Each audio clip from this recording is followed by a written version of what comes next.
الاخوانيه والعلمانيه والمهلبيه، بغير اسمي على حسب الموقف الموجود. يعني لو اخوان مثلا هم اللي في الحكم اسمي نفسي العلمانيه وهكذا، يعني نوع من انواع الرخامه.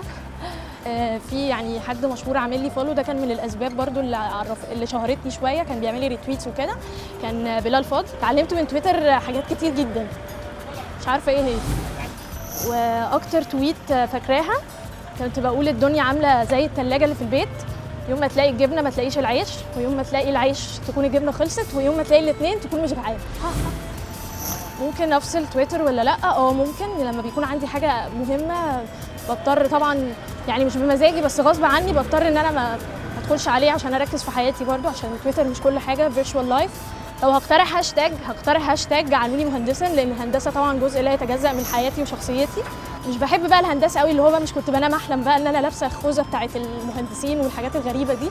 دخلتها كده يعني عشان اهلي من نوع طبعا يعني typical Egyptian family، اللي هو لازم تكون في اي كليه قمه وخلاص. ما كانش هدفي خالص، انا كان نفسي اطلع ممثله، مغنيه، رقاصه، اي حاجه يعني كده، بس انتهيت في هندسه. هقع. كنت بقول الدنيا عامله زي الثلاجه اللي موجوده في البيت، لما تجيب لا نسيت. انا تعبت في شمس، تعبت. يعني اكتر تويت بحبها قريبه من قلبي جدا، حتى لو خلصتش لازم اخد بريك. كان نفسي اعمل حته بتاعت البس كده